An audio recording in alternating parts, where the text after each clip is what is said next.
How David Dobrik got away with it from Tom Dark. I used to watch David Dobrik. I used to be a huge fan of David Dobrik because they were funny, fun videos. And I missed a few of them.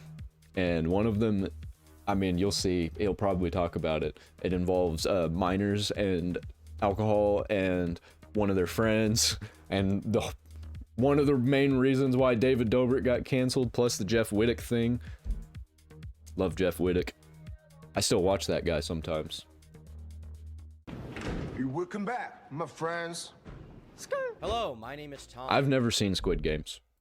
And today we're going to be venturing into uncharted territory to talk about someone you've never heard of, you don't know anything about him, and his name is David Dobrik. David Dobrik. And you guys know me, you know how much of a based red pillar I really am. I'm dwelling in the annals of 4chan and 8chan and 2chan and really just all the chans. Anything with chan on it, I'm that guy, okay? I'm there. I'm posting memes that you wouldn't dare send to your dad, but your grandfather would probably like them. So you may be wondering, Tom, why are you talking about such a normie subject right now? To some fellow Kekistanis in the audience, it may feel like somewhat of a betrayal. But I've been trying to understand the wider YouTube landscape a little more lately, trying to broaden my horizons, and David Dobrik's drama is one that I kind of entirely missed the boat on, and I wanted to know what happened with this drama and why so many people were upset that he was coming back. I mean, I knew the footnotes about how he apparently smashed construction equipment into Jeff Wittek's face and turned him into Harvey Dent. I had heard something about his friend Dirty Dom being dirty. That's the guy. That's the alcohol that slept with minors guy.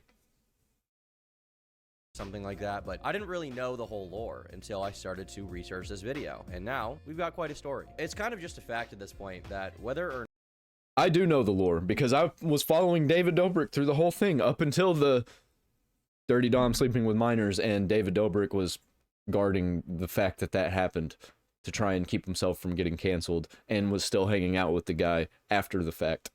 or not you know a lot about David Dobrik, you know the name. He's one of those few figures from YouTube that transcend the YouTube world to just kind of become a mainstream celebrity. He's become one of these monoliths of pop culture, kind of like Logan Paul or Mr. Beast, someone like that. And just like Logan Paul and Mr. Beast, he's also accumulated his fair share of detractors over the past little while. But the difference between Logan Paul and David Dobrik is that Logan still produce content to this day. David, on the other hand, had disappeared from YouTube for 2 years, at least until his recent return, which was news everywhere, even in mainstream news sources. All these I missed that. I missed that boat. Magazines are writing about him. Every YouTuber under the sun is talking about him and how bad of a guy he is. And admittedly, when I first heard about David Dobrik, I just kind of wrote him off as like, who gives a shit? This drama's probably nothing. Anybody who has people in their videos where they're like, hey sisters, like I just get out of there, okay? I need to get out of there. I can't tolerate that kind of thing. That's not really what David Dobrik's videos were. They were more akin to like Jackass, in my opinion. Lighter, like college humor type, but somewhat like Jackass, because they were just doing pranks on each other, have been stuck in funny situations, doing crazy stunts. Oh my god, you're gay? I'm like so happy for you that you're gay. Most of their drama can be boiled down to like Dream and Tommy Innit fighting. It's funny, but it's like whatever. You are like a proper movie villain. So at first I thought that David... Oof, man, Tommy Innit. He's such a baby. He's a huge baby. He called Elon Musk a Discord mod, and I'm like, bro, you sound like a Reddit mod. And I think that's worse. Dobrik's controversies really fell into that category. But after I started digging into his past, a lot of information came up that I didn't think I would find. So today we're going to be digging through that drama and peeling back the curtain to kind of explore this David Dobrik rabbit hole and see what went so wrong, see why so many people are mad that he's come back, and just try to understand what's happening really. Kind of more for myself than for you guys, but you know, it's a YouTube video. David Dobrik was born in 1996 and not in the United States. He's actually an immigrant. He's from Slovakia, which is, why would you be Slovakian? Like, why would you ever willingly choose to be from that country? I don't know. Right? Bulgarians for the win. And nobody knew who he was. Does Slovakia even exist anymore? Didn't it combine with Czech Republic? Isn't it like Czechoslovakia or something like that? Because he was just a normal guy like everyone else until Vine came around. And looking back at Vine, it's kind of shocking to me how crazy some of the stuff on that website was compared to the stuff you can post today. Like 10 years ago, there were a lot of people making a lot of watermelon jokes, so to speak, on that platform. Like, it was pretty wild, okay? It was pretty wild. Stop the drug! It's okay. I got that weed card. Shit! I'm gonna play the game how it goes. David Dobrik joined Vine because he loved the watermelon jokes. Okay, that's not true. I can't just lie. David Dobrik joined Vine in 2013 at the peak of its popularity, and he got really, really big on the platform. I tried Vine, but I was a kid. I think I was like 12 when it was at its peak popularity. And I tried it. And it was just like 7-second videos. And it was garbage. There was nothing to it. I didn't get it. Platform, partially due to That's probably why it failed. his humor, which, you know, Vine humor it's something else, but also because he was able to score a lot of big collaborations with a lot of other big Viners. Yeah, I remember a popular Vine. Daniel? Why? That was like all that Vines were, was stuff like that. And while his success wasn't really groundbreaking in terms of originality or anything like that, he wasn't making like movies on Vine. Not that anybody really was, but it wasn't like game-changing content. Okay? There were people that were making like movies and long-form videos, but they were the 7 seconds, and then they would just keep going. You know, you just get video after video after video. He was able to really exploit the algorithm and follow whatever the audience wanted to see at that point in time, and he did it very well. And I think it's hard to really explain what his content was without just showing it to you. Is that yours? I'm just holding it for my girlfriend. Thanks, babe. Yeah. You want some gum? Wait, was that first? What the hell was that? I forget what her name was. I used to watch her content too. Like by her when she was just by herself, and then after they broke up, I was watching her. Start with a K. She kind of became irrelevant. She got more popular than David Dobrik for a while, and then now nobody knows who she is, and to the point where I don't remember her name, and I used to watch her all the time. First one, the whole thing. Hold on. I'm just holding it for my girlfriend. Thanks, babe. Yeah. You want What's David Dobrik's ex-girlfriend's name? Liza Koshy. Yeah, that's right, Liza Koshy. I knew it had something to do with a K. some gum? That's your joke? I hate Vine. Hey, no. What are you, like 5? Your fingers can't fit in that. Here, use this. Okay, I mean that one had kind of a joke to it, but That one's pretty funny. I'll give him that. okay, if you're gonna stick something in the outlet, why would you use a knife with a rubber grip? No. You're not gonna get properly shocked with that. You're gonna True. need to get some kind of Yeah, like a full good steel point. knife. I think would be And that's not even real metal. That's like that clipped metal from factories. better if you're trying to get the results that you want. What are you so happy about? I just gave that guy my number. He's gonna text me when he gets home. He's homeless.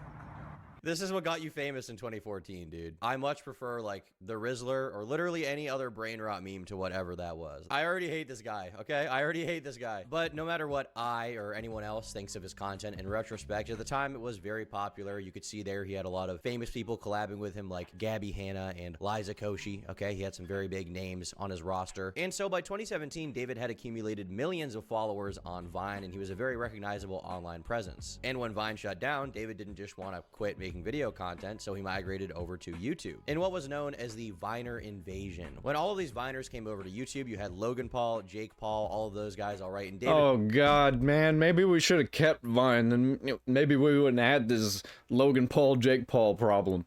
And Dobrik was one of them. KSI. He came over at the same time as Drew Gooden, Cody Ko. Everybody from Vine came over. Oh, Cody Ko. It seems like all of these people are just garbage. Everybody that came from Vine, except for like 2. Didn't Call Me Chris come from Vine originally? I don't know. And then like 20 of them became the most famous people of all time on YouTube. And it kind of makes sense that it would work because on Vine, you have to condense really entertaining content into like 6 seconds. You only have 6 seconds to get the most ideas across, right? And so you have to pack a lot into that versus on YouTube, you have all this time. And if you just kind of replicate that formula over 4, 5, 10, 20 minutes, 30 minutes even, you're probably going to have some success because these YouTubers for years were just kind of making content without competition. All of a sudden, all these Viners come over and they're changing the game a little bit. Whether that's for better or for worse, I'll, leave up to the audience for sure. It was for the worst. Unfortunately, it seems like we're about to have another situation like that where all of the TikTokers, when TikTok gets banned, are going to come over. Well, this video didn't age well. True, I think a lot of them are going to move away and stop using TikTok, but most of them aren't. TikTok is back now, so I think this was all just a marketing ploy. It was a stunt. But I don't think it was a Trump stunt. I think it was a multinational corporation stunt.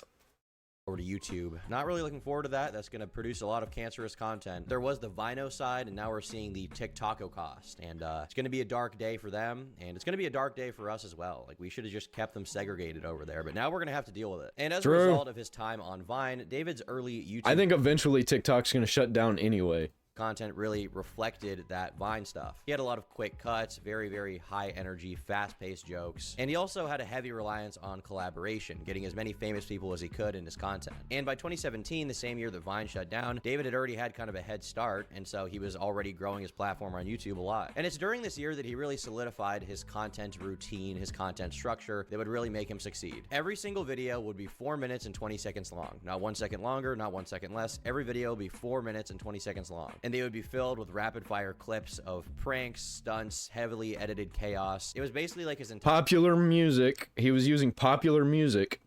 Don't forget that part. day hanging out with all these famous people, condensed into the shortest possible structure that you could possibly see. It was kind of like the original Brain Rot, but in a vlog context, and it worked. Me and my best friend and one of his friends stayed up for like 22 hours just binge watching all of David Dobrik's content. We didn't like sit there and binge watch all of his content. We were doing other stuff, but we were also like really, really bored, nothing to do, and we just sat there and binge watched it all of it. It is really good content, really, really good content, but it gets really soured when you find out that David Dobrik is a fucking monster.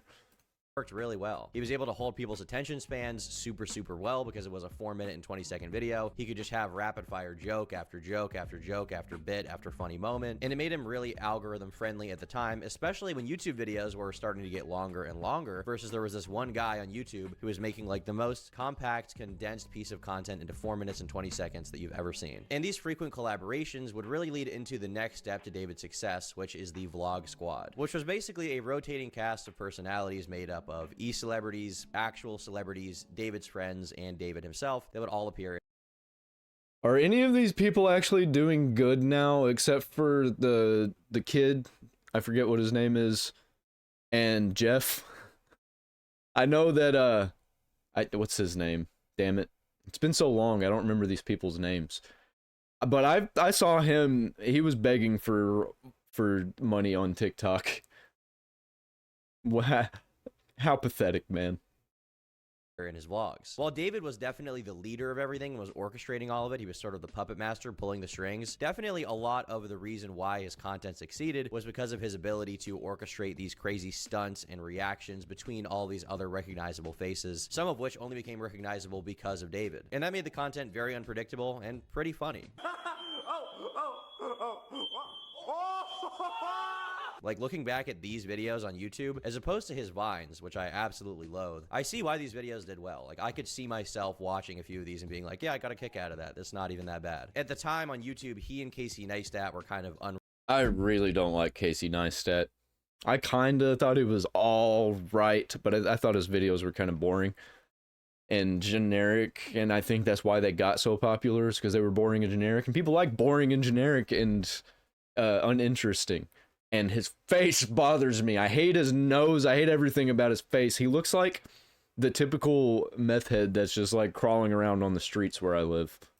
unrivaled in terms of the daily vlog format. And at its peak, the Vlog Squad had a ton of official and some kind of more unofficial members that would frequently appear in his videos that really made the content what it was, and all of these people became, if they weren't recognizable already, even more recognizable as a result of David's videos. You had David himself, obviously, you had Liza Koshy, Karina Kopf, Gabby Hanna, Jason Nash, Jason Nash, that was that dude's name. Wittek, Josh Peck, yes, the guy from Drake and Josh. Yeah, he's a garbage human. Garbage human. Drake Bell, based. Love the guy. Josh Peck, get out of here with that. You backstabbed your friend. And Drake thought that Josh was his friend. Turns out Josh didn't think so. Josh was like, nope, we work together. You're insane. Like, no, Josh, you're insane. The fat guy from Drake and Josh was in all of his videos for some reason. I don't know how he pulled that, but he did. Scotty Sire, Toddy Smith, Natalie Noel, Heath Husser, Matt King, and obviously some of these people already had careers before. By the way, Josh had surgery to lose weight. That's what happened. was even famous. They just kind of joined on the bandwagon. But a decent amount of these people, like Jason Nash, were basically unknown before David's content and then became famous in their own right and recognizable to millions of people. It's not an understatement to say that he was of a similar level of fame to like Jake or Logan Paul at this point in time. The difference being that he wasn't absolutely hated by every YouTuber on the platform. Some Viners came over and they caused endless controversy from YouTube commentary creators who would talk about them. David Dobrik was not one of those guys. He had a pretty clean brand. He was pretty inoffensive. He didn't do anything super insufferable. People actually liked him. I mean, he was so popular that he got on Jimmy Fallon, which right now is probably not held in that high of regard, but at the time, for a YouTuber to be on Jimmy Fallon, it was a huge deal. Hey man, over there in the kick chat, quit fucking spamming. It's every day with these stupid, hey, pay attention to me flags. Get out of here with that. How do I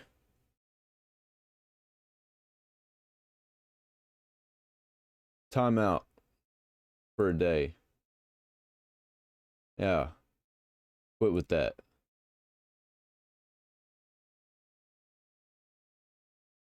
Crap. Messed up the chat.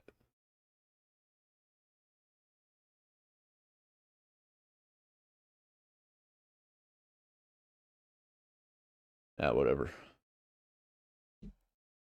Okay. Okay. Yeah, boom, yeah, 5 booms. Yeah, okay. So now He had officially exited the YouTube world and entered the normie orbit, and people loved him for it. By the late 2010s, David Dobrik had a lot to be proud of. He had successfully transitioned from Vine to YouTube. He now had 19 million subscribers, over 7.1 billion total channel views, and in 2019, his channel was the 5th most viewed on all of YouTube, raking in 2.4 billion views in one single year. These numbers are not just big, they are industry defining. There's a very limited pool of people who have ever reached that level of success. And because, in contrast to someone like Logan Paul, he was not super controversial, he appealed to a lot more mainstream people and was able to get a lot of decent Hollywood gigs. He made his way into voice acting in the Angry Birds 2 movie, which is like, I mean, that's kind of awesome, to be honest. That's cool. He also made his way into family-friendly television because he was a judge on Nickelodeon's America's Most. I want to go back to this chat thing, and then I'll keep talking about this video. But like, if I don't notice you and you're posting to try and get my attention, you're getting banned. Like, I don't have to pay attention to you, and if you're spamming my chat, I don't like that. I don't want to look over there and see a bunch of the same messages over and over, and I'm not gonna answer if you come in and say hello. I will answer your chats if you have something to say and I have something to say about it. If not, then you're getting ignored. Most musical family, and he even hosted a SpongeBob SquarePants special, which I think really just speaks for itself as a testament to how popular this guy was. Mainstream people in the mainstream Hollywood entertainment world were clamoring to get this guy in their projects to be like, hey guys, we're hip, we're relatable, we're cool for the kids. And to top it off, he even hosted the entire first season of a Discovery. I remember that. I watched the first episode and I was like, wow, this is really not very good and kind of a disaster. Channel show. In short, at the late 2010s and the very early 2020s, David Dobrik was at his absolute peak. He was not just a YouTuber, that is kind of doing what he had on YouTube a disservice. He was really like a cultural phenomenon in a way. His reach was undeniable, his influence was massive, and it all seemed pretty unstoppable. But like many creators of his size, David would eventually face. I was watching, okay, it was COVID. It was during COVID, or like right before COVID happened, when people were just starting to talk about it. Like, there's this disease going around. It was like in December. That's when I was watching David Dobrik, in like December 2019. Backlash, and it would start pretty small at first. It's kind of like the Mr. Beast effect, where you get so big that it seems like you're kind of untouchable, and then one little controversy happens, and then it kind of snowballs from there into a ton of other things, and then before you know it, you're But before I go any further, it's time to make a little dosh. From today's sponsor, Gamer Supps, the best energy drink in the freaking game. True. Gamer Supps is packed with everything I love Gamer Supps. you need to stay calm, focused, and locked in without everything you don't need. It's the energy drink with 0 calories, 0 sugar, no headaches, no blood sugar spikes, unlike every other energy drink, and it's only 40 cents per serving, making it extremely affordable. They've got all these fun flavors like Chug Juice, Crusaderade, Kissy Kissy Passion, and every single one of them tastes great. They've even got a caffeine-free option if you're a total pussy. You guys can all get 10% off Gamersupps right now using code TOM at gamersupps.gg. Click the link at the I like the caffeine-free one because you can drink a little bit more of it than normal. top of the description to get that deal right friggin' now. And now back to making fun of people because I love it so much. Don't love you though. The first thing that David got in hot water for was actually in 2017 with a video titled "He Thought He Was Kissing Her, Super Cringy," which is a video that's since been deleted from his channel. In the video, David orchestrates a prank involving I remember this. They were doing some gay stuff and he didn't like it. He wasn't into it. Seth Francois, a member of the Vlog Squad, and Jason Nash, who's a 47-year-old comedian who's also associated with the group that you guys probably know of. Seth, who was blindfolded and under the impression he was about to kiss Karina Kopp, who's a very pretty, attractive girl, instead was pranked into kissing Jason Nash. And the truth of the matter of this entire thing was only revealed after the act actually happened. Now, this video didn't initially... Yeah, if that would have happened to me, if I was in that situation, we probably both would have been going to jail. Because I would have started swinging. I wouldn't have like made a big stink on the internet. There would have been a fight in that room, and I would have probably been going down for murder.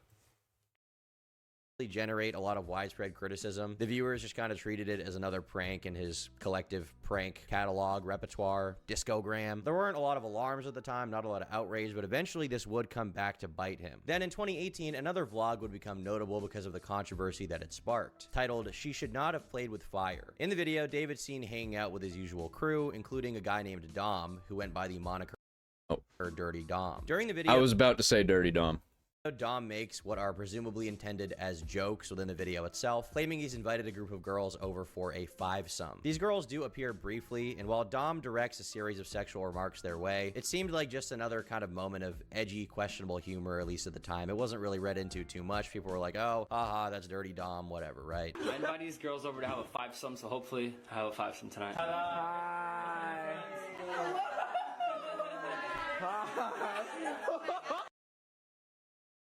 This is so awkward. This is so crazy. This is disgusting to get these people like this that are fans that are like think that yeah, whatever. Okay.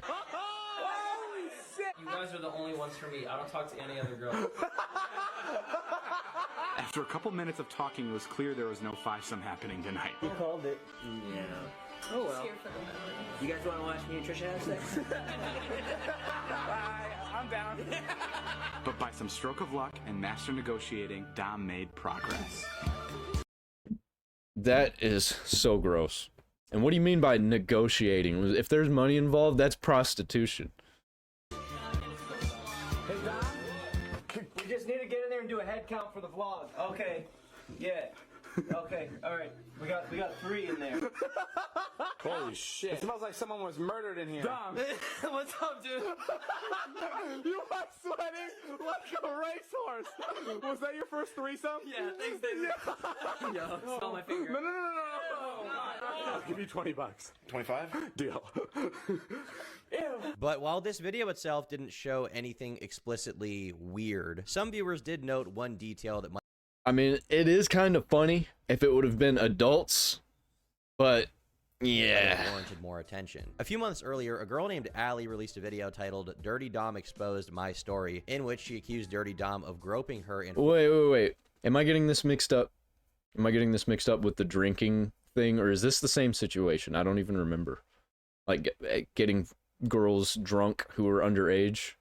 Forcibly kissing her at VidCon that year. Now, at the time, this video did get some attention, but there wasn't a lot of solid evidence or proof in the way of what happened, so Dirty Dom and David didn't really feel pressured to respond because it's like, there's no real evidence going on here. What are they really supposed to say at that point in time, you know? And at the same time, this was also at like the peak of David's popularity, so the fans were not inclined to just believe a claim like this, right? They want to believe that David or Dirty Dom would never do anything wrong, so they're like, okay, whatever, push that aside, back to watching the Vlog Squad. But 2020 also had one more controversy, where a 5-part TikTok series came out from this guy named Kareem, basically saying that David didn't hire him and instead stole his idea for an app, but he also didn't provide a lot of good evidence. Wait. You're not gonna go over the alcohol stuff? Not gonna go over that? I don't think so. I think he doesn't know about it. I think he missed it. At the time, it was kind of just a claim, but it's proof of the fact that people here and there were starting to be bolder and bolder with criticizing David Dobrik and criticizing the Vlog Squad. You kind of have the seeds of dissent being sown. But finally, on June 2nd, 2020, Seth, the guy from the kissing prank video who got kissed by Jason Nash when he didn't want to be kissed by Jason Nash, decided to drop a video titled Accountability to All Creators. In the video, he said that he experienced a racist and toxic environment while being a part of the Vlog Squad. And he included some footage of David and his friends engaging in a wide... I don't agree with that. I mean, when you got mixed races in a group, people are gonna get racist with jokes. Like it's a given. Like don't be a fucking pussy about it. But that's we're gonna put that to the side. Range of what he described as inappropriate behavior, such as like joking about taking Seth to the police station, doing blackface, offering him watermelon, and labeling him as their only black friend. Coming over, he's our only black friend. Don't ruin this for me, okay? This is Alex. You probably already know. What's up? Hey, Seth, you want something to drink? What'd you... Come on, Alex. Now, from the footage we have here, it does seem like these guys were joking in context and weren't necessarily trying to do any harm to this guy. And in fact, a lot of Vines from back in the day did have a lot of very racist humor and nobody really batted an eye. But obviously, to a lot of people... I still don't. I think racism is funny. On the internet, this was very offensive as the Black Lives Matter movement was becoming a bigger thing and social justice was becoming a bigger conversation. And it was kind of another seed being planted in the David Dobrik might kind of suck to his audience category, right? But personally, I mean, I cannot criticize anyone for making jokes. I've probably said way worse on a live stream. I probably will right after I finish recording this video. Come on, Tom, are you not going to show the video of it happening? Because did you just like read an article or something and not see the video? Because... Jason Nash was in a gorilla suit when this happened. Wasn't that the first time? And then the next time the dude was blindfolded? There was a gorilla suit involved in this. 1 week later, David Dobrik posted his weekly podcast, and at the very beginning of it, David decided to address this controversy, attempting to apologize for his past behavior. But a lot of people in the audience saw this as... Maybe I should make an essay about David Dobrik, because Tom Dark's not making a very good essay. Shallow, as insincere. And the reason why is because David refused to really name who he was talking about or... Oh, my brother just showed up. Hold on, give me a second. Or who needed to be addressed. It seemed like he wasn't trying to draw more attention to the controversy while also kind of getting ahead of it and talking about it. Honestly, he would have been better off just ignoring it, but he didn't want to do that. He wanted to address this to the audience and show them that he felt bad, I guess, in his mind. But people didn't really like this apology whatsoever. And I'm ashamed and I'm embarrassed about some of the things I did in videos or in Vines or whatever I was doing, and I genuinely feel awful about it. Now, all this stuff here does matter. Does he really? Does he really? Because I wouldn't feel bad about it, any of it, except for the like blatantly illegal, monstrous stuff like the minors drinking and all of that. In terms of the greater narrative, but like I said, these are just kind of breadcrumbs. We're kind of in the calm before the storm era. But 2021 would be probably the worst year of David Dobrik's life. This is when things got bad. On February 5th, 2021, a guy named Nick, who was a former member of the Vlog Squad, appeared on an episode of the H3 podcast. And something we have to note here is that Ethan Klein at the time was also hosting Frenemies, a dual podcast between him and Trisha Paytas, with Trisha being a former Vlog Squad member. And I watched that. I watched it. Did I forget to unmute that last part? I don't even remember what I said. Read my lips. It'll be okay. The ex-girlfriend of a current Vlog Squad member, Jason Nash. So there's like kind of a conflict of interest here already. There are familial relationship, fat Trisha Paytas ties between everyone. You guys want to watch me and Trisha have sex? And Nick came out to talk about his experience with the Vlog Squad, saying that it had really negatively impacted his own mental health. He discussed the difficulties he faced. He fails. Wait. Didn't the frenemies thing happen way after the David Dobrik stuff? Like Trisha Paytas had this whole expose era on David Dobrik, and then she joined frenemies. I don't know if Tom Dark really knows the timeline of this. Due to his rare form of dwarfism, and then she married one of the I think it's Hila Klein's brother. She married Hila Klein's brother. They might still be married. Which caused him to be blind in his left eye. And he alleged that during his time with the Vlog Squad, he was repeatedly mocked for his height and disabilities. For a long time, like, I felt like worthless being in those videos. Like, I was like, dude, why am I even like... All these people from California are fucking pussies, man. Like, get over it. They made jokes at your expense. Like, grow up. I'm sorry. Here, like, what's Had the to. point of my existence? Because I was just treated like this punching bag, right? Like everyone's just joking about me, like mocking me. Then the fans. Everybody's joking about everybody. If David Dobrik throws a joke at you or somebody throws a joke at you, throw one back. And if you're not good enough to throw one back, that's on you, bro. Be better. In public are doing the same, and like I had a good long look in the mirror, and like I was like, wow, I'm like really depressed. Like, and that was kind of my signal to be like, all right, dude. Like I realized right then and there, like followers, fame, money, none of this stuff is worth it if I'm getting to the point where like I don't even want to live. Yeah. Does he have a fake eye, or is he like straight up blind in one eye? Was this always the case? Was that always a thing? You know, and so obviously the audience was getting pissed off about some of this shit, right? About a week later, Seth from the Kissing Guy prank went on the H3 podcast, and he talked about his experience, saying that he now viewed it in a new light, basically saying that he was kind of low-key, pseudo-sexually assaulted because he didn't consent to kissing Jason Nash. He consented to kissing Corinna, this hot girl, when in reality he ended up kissing a 47-year-old man. And after Jason pulls off his mask, and What mask? Huh? Tell him what mask. It's a fucking gorilla suit.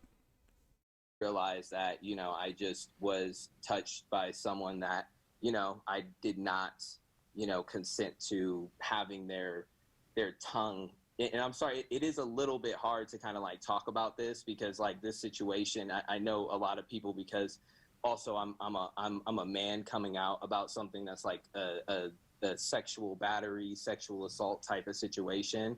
So it's kind of hard to believe, you know, a person that is you know, speaking about something like this. And at that point, Trisha started talking nonstop about the Vlog Squad and David Dobrik and a lot of stuff. One of the biggest things she claimed was that while she was having sex with her boyfriend at the time, Jason Nash, David Dobrik had filmed her without her consent. Apparently, Wait, why are you still? Let me find this out. Because I'm pretty sure Frenemies was way after all of the David Dobrik stuff.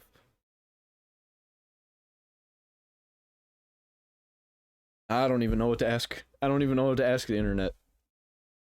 Somebody correct me if I'm wrong. I'm not going to talk anymore about it. I'm not going to bitch anymore about it.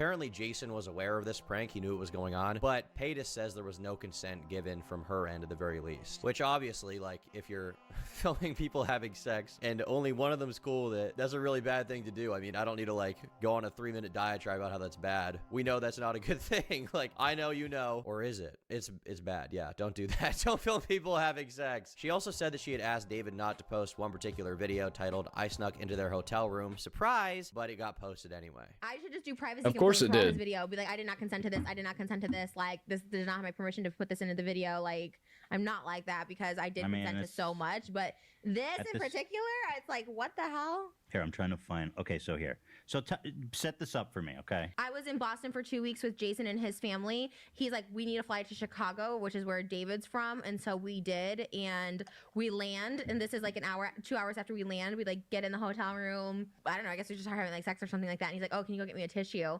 And I go in there and David's in the shower. And like we were in the room for at least an hour. From the airport was an hour. Like he was there like 2 hours. What do you mean in the shower? He was just in the bathroom? Behind the shower curtain. Okay. Yeah. It was, and they did these a lot, like scare pranks in my. That's straight up creepy, man. Like, I wonder how long he'd been in there waiting. I wonder if he cranked one out real quick.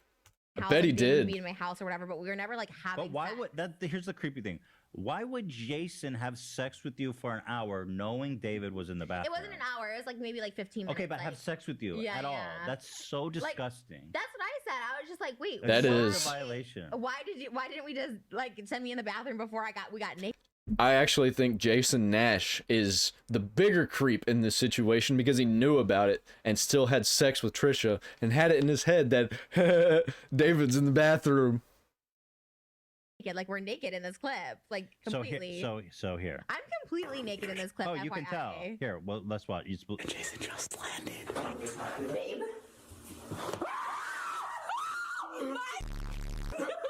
And so H3 was kind of the ground zero for some of these early allegations. So somebody saw her naked. I mean, I guess she was like selling images of herself online, but she's consenting to that. This was non-consensual.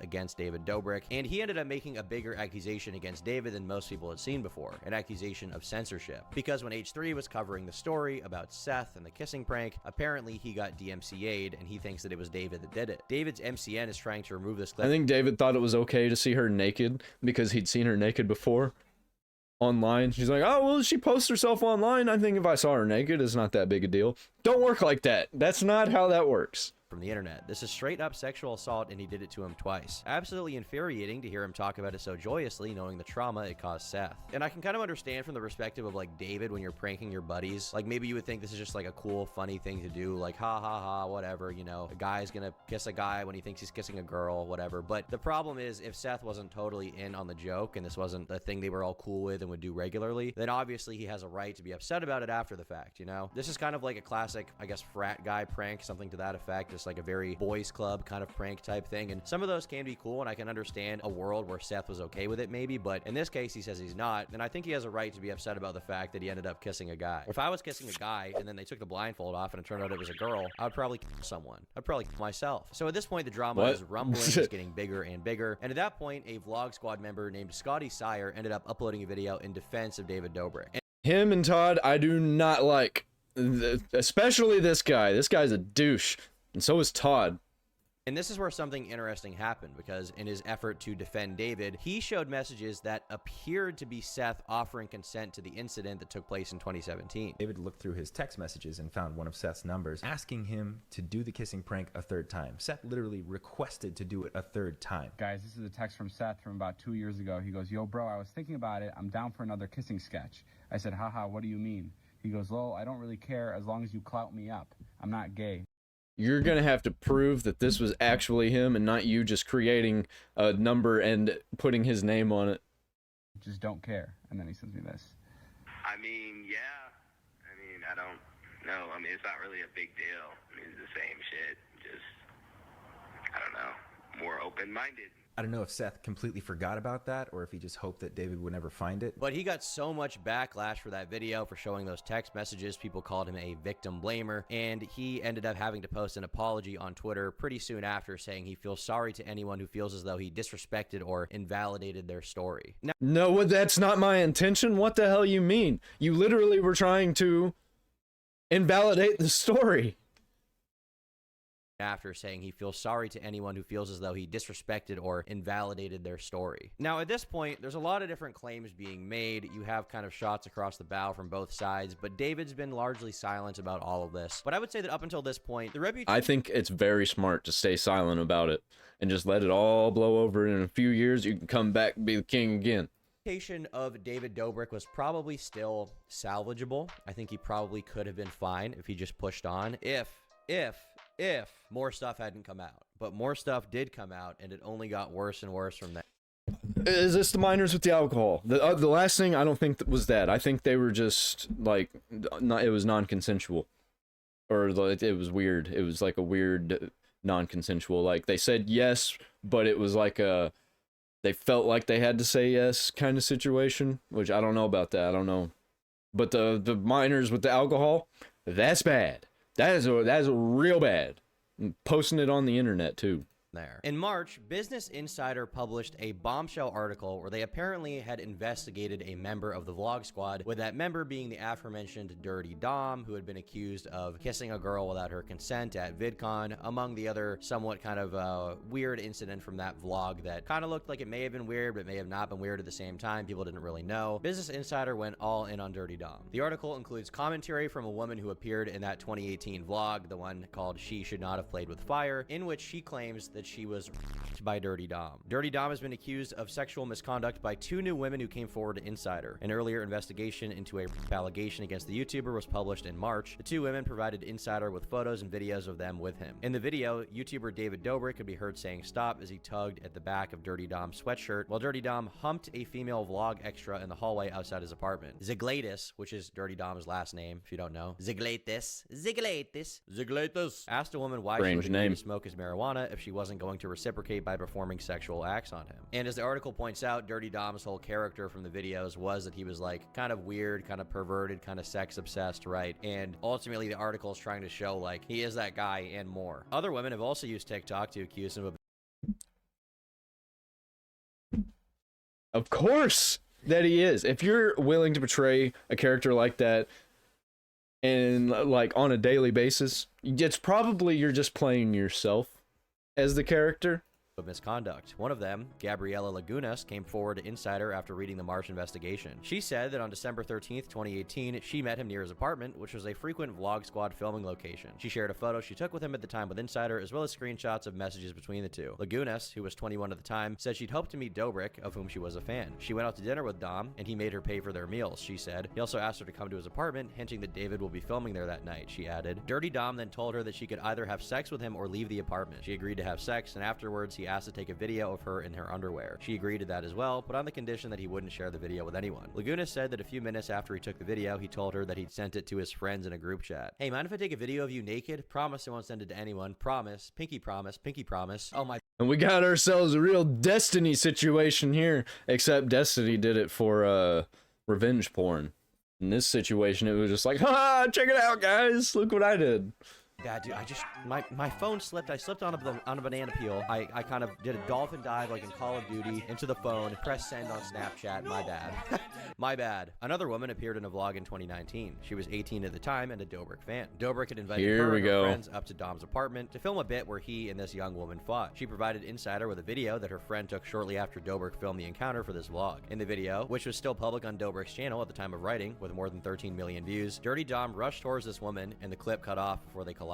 In the video that this woman's friend took, Dirty Dom pinned her in a corner in the hallway outside his apartment. They were both clothed, but he repeatedly thrusted forward to hump her. David can also be seen and heard in the video. He tugged at Dirty Dom and told him to stop. Jennifer said that weeks later, she ran into Dom at a 7-Eleven near his apartment, and she asked him if he remembered humping her. She said that he responded to her, "No, but I'd do it again." This article was really the I mean, based? No, don't be doing that. Do not be doing that. That is a crazy thing to do. That is sexual assault, legitimately. Powder keg when it came to everything, and David ended up having to respond a few days later, talking about how consent was at the heart of his content, and he ended up apologizing to Seth for the kissing prank. And he also went on to address former members of the Vlog Squad, including Dom, saying that he's distanced himself from him and he doesn't align with his actions or stand for his misconduct. Until he was caught hanging out with him. I've grown, you know, as a content creator and as a person, and I don't agree with some of the videos I've posted. With the Seth situation, I'm sorry to Seth, because like I said, I would just want to make videos where everybody in it, you know, whether you're participating or watching, is enjoying and having a good time. And I missed the mark with that one, and I'm really sorry. I truly, truly am. And with people in my life that I don't film with anymore, like Dom and, you know, the other people that I no longer film with, I chose to distance myself because I don't align with some of the actions, and I don't stand for any kind of misconduct, and I've been really disappointed by some of my friends, and for that reason I've separated from a lot of them. But of course, as per the article, the biggest accusation was that David was in the video where Dirty Dom was basically dry humping this girl without her consent, right? But of course, that wasn't the only. I mean, I don't think it's the biggest of deals, but like, you can definitely, I think that's a fight waiting to happen. I think that you should get your ass beat to the floor if you're doing that, and probably arrested and thrown in jail overnight. Only thing Dirty Dom was also accused of, and there really was no good rebuttal from him. He just kind of ran. He was just like, bye, psych, bye, I'm gone. And people hated this video that David made. They did not see it as a good apology, as a good addressal of the situation. And as a result, he started bleeding a ton of subscribers. He lost 100,000 subscribers in the weeks that followed that video. And at the same time, they started losing a ton of sponsorships. You had SeatGeek and Dollar Shave Club both dropping him. And not only did they drop him, they also made formal public statements condemning the Vlog Squad and saying they don't want to associate associate with them anymore. Even That's EA bad. Sports, who had worked with David before, made a statement saying, "We haven't worked with David since April 2020 and can confirm we are not currently working with him, nor do we have any plans in the future. We expect any influencer or celebrity talent we work with to conduct themselves in a manner that is consistent with our values and policies." And looking back, that has changed now. Let me tell you, man, they have gone full into, like, straight into pushing gambling on children, man. And, like, all the trans stuff, transing kids, craziness. I think that is way, way, way, way, way worse than what David Dobrik did. Ever. Even the Jeff Wittek thing. back through all the people that dropped him at this point in time, all the companies that dropped David Dobrik, you realize just how many huge sponsorships that he had. HelloFresh dropped David Dobrik. DoorDash dropped him. General Mills dropped him. They make cereal. They dropped him. HBO Max dropped him. Facebook dropped him. Mark Zuckerberg was like, "We're done with you, David Dobrik. There's too much controversy for me." Audible dropped him. The Amazon audiobook platform. The biggest brands in the world who had collaborated with David Dobrik all dropped him in like 2 weeks. And at the same time, David started cleaning up his YouTube channel. He lost 66 million total views in one single day. Wow. Indicating that he had deleted at least a few high-ranking videos. According to Social Blade, David deleted 5 videos over the course of 4 months. But this is not where it ends, okay? Things have already gotten bad. They're getting to a fever pitch. David has lost all of his sponsors. He's officially kind of out of that YouTube mainstream meta. He's kind of at this point known just for the controversy alone, right? But that's not where it ends, because on March 21st, Jeff Wittek, who was a member of the Vlog Squad, posted a video titled My Truth, wherein he tried to distance himself from the Insider Report because the Insider Report had implicated him in providing alcohol to underage individuals. Jeff denied these allegations. Here we go. It took us long enough to get here, man. Took us long enough to get here. I wish that he would have clarified earlier that that earlier situation was a different situation than this one, because they are exactly the same, except one involves alcohol and minors and the other one does not. Was the only one who remembered him buying the alcohol. But the Insider Report stated that a friend of the victim and a designated driver recalled that Jeff Wittek and Todd Smith returned with the whiskey for these underage individuals. In response, Insider reporter Kat 10 Bars released recordings of their phone conversation, where she wrote Jeff chose to leave out the fact that Sarah, one of the women there, remembered him and Todd coming back with the whiskey. Later that day, Jeff Wittek took part in a live stream with Ethan Klein and Trisha Paytas, where it was revealed that he himself had... I watched that. I had a lot of respect for Jeff Wittek after that. Not read the Insider article because it was behind a paywall, so he didn't really know what was going on in that article. And a timestamped photo also contradicted his claim, showing that him, Smith, and others were at the scene hours later than he had personally stated. So there seems to be some weird inconsistencies going on here. I talked about it in the video, but I did a shitty job. I said I'm bad at this stuff, you know? Well, okay, let's talk about something specifically. You said a bunch of times in your video that Trisha is the reason you're in this article. Did you read the article? I didn't want to pay for the paywall on it. Yeah. Now, while all this was going on, David would Maybe Frenemies was going on at the, like, right at the end of David Dobrik. continue losing sponsors like Chipotle and Bumble, which once again shows how massive this dude was. Like, he was sponsored by Chipotle. And several videos also started being made about David Dobrik covering the controversy, and they kind of accused David of starting a cult. I don't know that cult is the right term for this. I get that it's like a fun term to use in the YouTube. Oh, I got it. Did Jeff... Oh, wait, I gotta ask Brave. Google won't know. They'll just tell me, I don't understand. Did Jeff Wittek have his injury before or after Frenemies?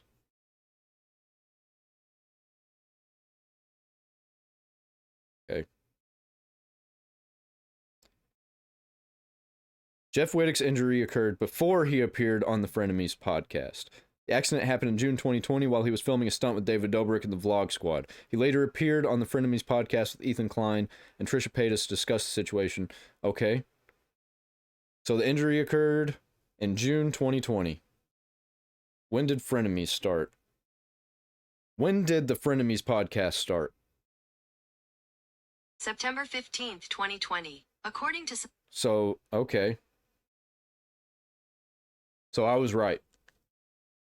Tom Dark don't really know the timeline very well. YouTube title. I think probably all the people involved with David probably deserve some high level of criticism for all this weird shit going on, but I don't know if he started a cult. But I will say that there's definitely a lot for David to respond to here, and there would only be more in the future. It is kind of like a cult. Yeah, it's like a So at this point, we have skipped over Jeff Wittek's head injury. That thing that just happened after Jeff Wittek's head injury. Unless that was the H3 podcast with Trisha, which we wouldn't know that because not David Dobrik, because Tom Dark's not very good at timelines and explaining stuff, in my opinion. high school vibe, very cultish like vibe, and when looking at how the Vlog Squad operated and seeing what ex-members said, it definitely operated very similarly to a cult. Now, usually all cults have a leader that is seen as the prophet or the savior or the one that holds all the truth. Now, David obviously is not seen as any of these, but he shares a very similar element that all cult leaders have, which is basically being seen as unflawed. All cult leaders are seen as perfect and unflawed. So David eventually released a second apology video, basically saying the same things he had apologized before in terms of the sexual assault allegations with Dirty Dom, but he kind of framed it in a different way, and he also talked about the power dynamics that several content creators had called him out for, the power dynamic allegations. And I want to apologize to her and her friends for ever putting them in an environment that I enabled that made them feel like their safety and values were compromised. I'm so sorry. I was completely disconnected from the fact that when people were invited to film videos with us, especially videos that relied on shock for views or whatever it was, that I was creating an unfair power dynamic. I did not know this before. It was completely wrong, and I wish I was more responsible, and I wish I was more aware at the time, and I'm so sorry I missed that. Now, at this point, the allegations have reached such a high level that something happened that typically never happens on YouTube. This has happened like maybe a handful, maybe 5-6 times ever. YouTube themselves stepped in and temporarily suspended David from the partner program, so they demonetized his channel. And then YouTube themselves made an official statement to Insider condemning him. Like, this is how bad this was getting. David Dobrik was so big that YouTube themselves felt pressured to make a statement to Insider. But it's at this point Jeff Wittek decided to come back out of the shadows, and he released even more claims about David. So Jeff Wittek released this multi-part documentary titled Don't Try This at Home, in which he explained an accident that he experienced in June of 2020 while filming for David Dobrik's comeback vlog. So basically they did this wakeboarding stunt because they thought it would be really funny. It was in a very shallow lake. Jeff Wittek is wakeboarding. He's being tugged by an excavator, like one of those big cat things they use on construction sites, and David Dobrik is operating it. And Karina Koff sees that something's going wrong. She sees the line that's connecting the excavator to the wakeboard starting to fall, and she's like, hey, shut it down. But despite the concerns that she had, David Dobrik continued with the excavator action. And so when Jeff continued wakeboarding, David swung him higher and then abruptly stopped, which caused Jeff to smash into the excavator and land in the water with his foot still caught in the line. And this caused massive injuries. He starts swinging him faster and faster until at one point he actually stops the crane and Jeff swings right into it. His face smacked hard right into the crane. And I will give Jeff some blame for this. I'm going to give him about 2% blame. I'm going to give everybody else there another 2%, and all of the rest goes to David, which is probably like 88% after you involve everybody that was there. And I will give it up to Karina, I think it was Karina, who said, nope, I'm not doing that. David's crazy. He's an idiot. I'm out of here.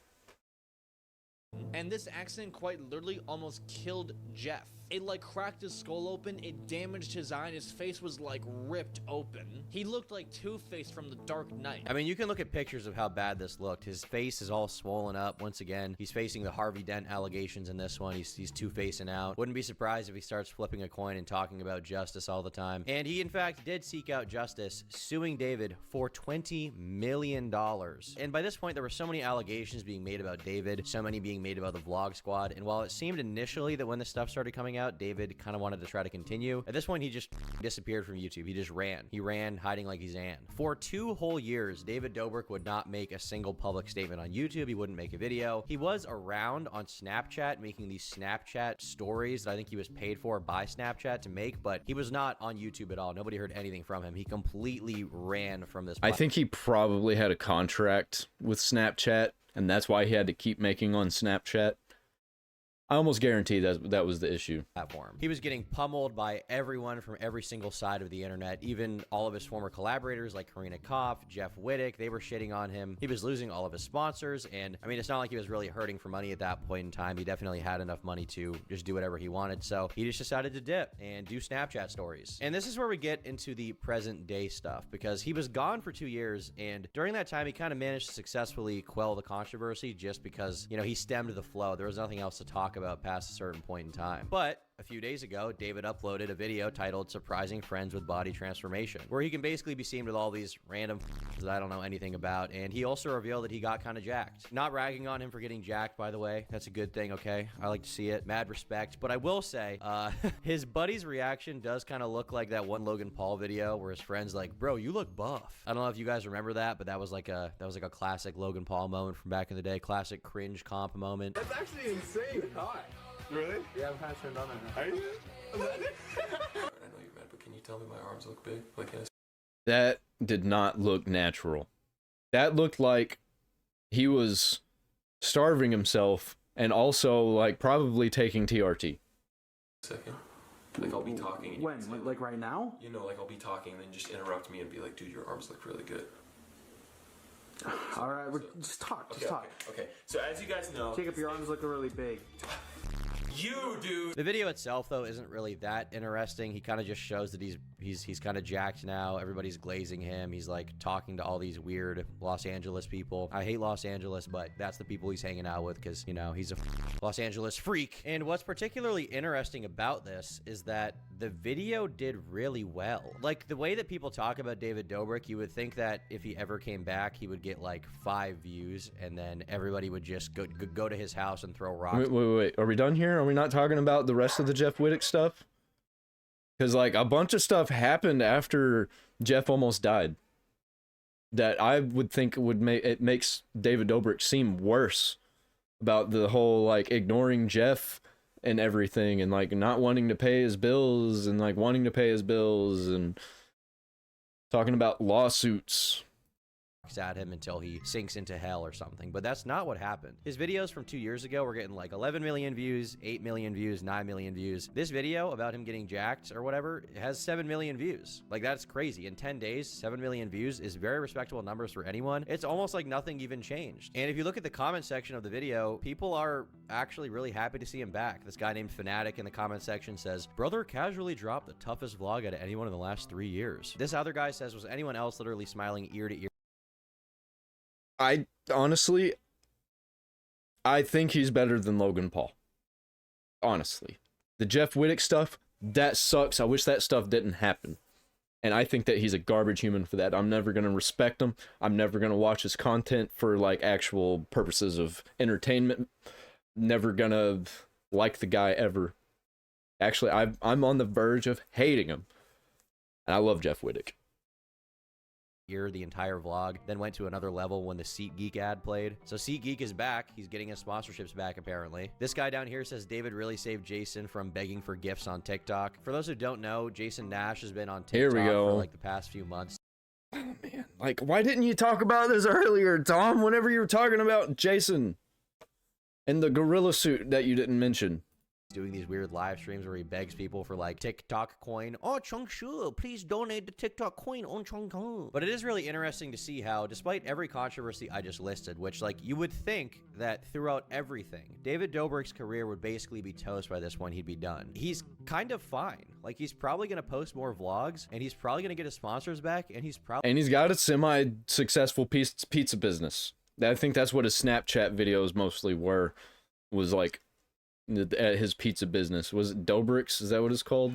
Probably going to be fine. It's kind of an interesting case study in the fact that someone as big as David Dobrik, who's this talented, can on one hand get his career absolutely torched seemingly overnight for a lot of shit and a lot of criticisms that honestly I think are very, very valid, especially the stuff around Dirty Dom and especially the stuff around him smacking Jeff Wittek in the face with a crane. Glad David got sued there. You know, that's what needed to happen. Don't do that. Didn't he get sued again?